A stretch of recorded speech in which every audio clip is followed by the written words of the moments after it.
پلیس مسکو روز 28 دکبر پسر بچه 14 ساله تاجیک را از مادرش جدا نموده به بیمارخانه برده است. این پسر بچه با مادرش میرفت که پلیس آنها را نگاه داشته حجت پرسید. شناسنامه همراهشان بود اما زادنامه پسرک همراهشان نبود. در حاشیه عملیات بی‌پرستار پسر بچه را بازداشت نموده به بیمارخانه فرستادند. نوشته است در صفحه فیسبوکی خود رهبر مرکز مطابقت کنی فرزندان مهاجران اولگا نیکولاینکا او گفته است که این پسر بچه محض در همین مرکز نام برده تحصیل می‌کرده است.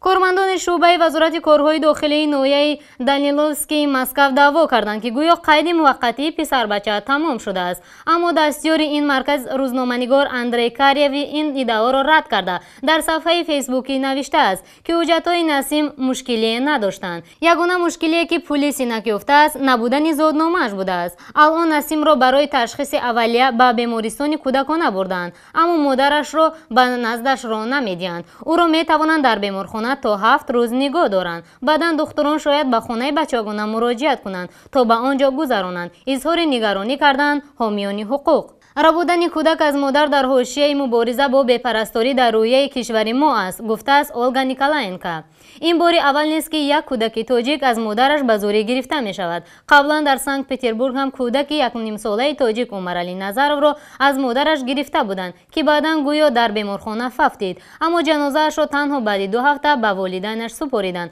و سبب مرگش را که طبیبان اعلام کردند طبیبان مستقل خیلی مشکوک خواندند. و بسیاری از کارشناسان به این نظرند که عمرعلی را برای گرفتن عضوهایش ربوده بودند. هنوز از واکنش مقامات یا سفارت تاجیکستان برای بودن نسیم 14 ساله خبری نرسیده است. از روی قانونگذاری روسیه تا سن 18 ساله باید که اگر در صورت نبودن یکی از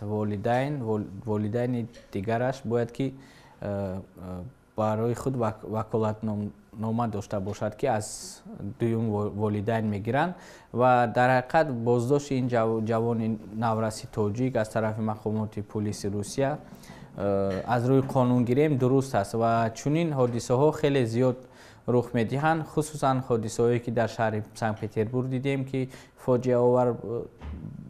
به آخر رسید و این چنین در سنت پترزبورگ چنین یک حادثه بود که زن در یکی از بیمارخانه ها 2 کودک تولد کرد و متاسفانه بعد دو زیاده مدت 1 ماه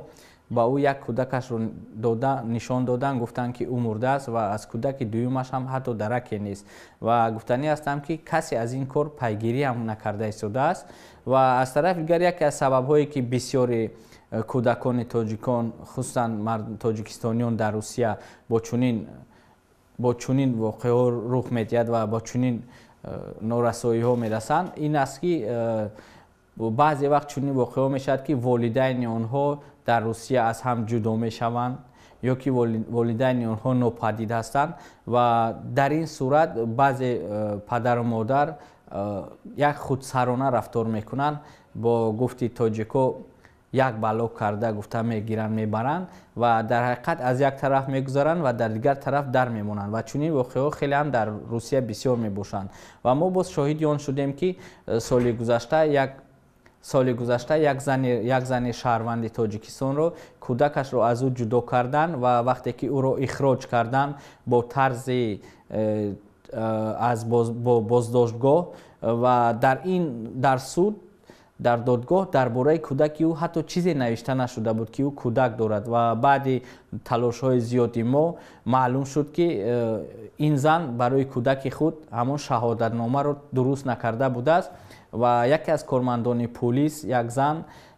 چند بار به نزد او آمده است و خواهش کرده است که از بحر این کودکش گذرد و تا که وی این کودک رو به خود گیرد و این یکی از اون سبب های شد که ما از این واقعه پیگیری خود رو سر کردیم و چون واقعه خصوصا در روسیه خیلی بسیارند.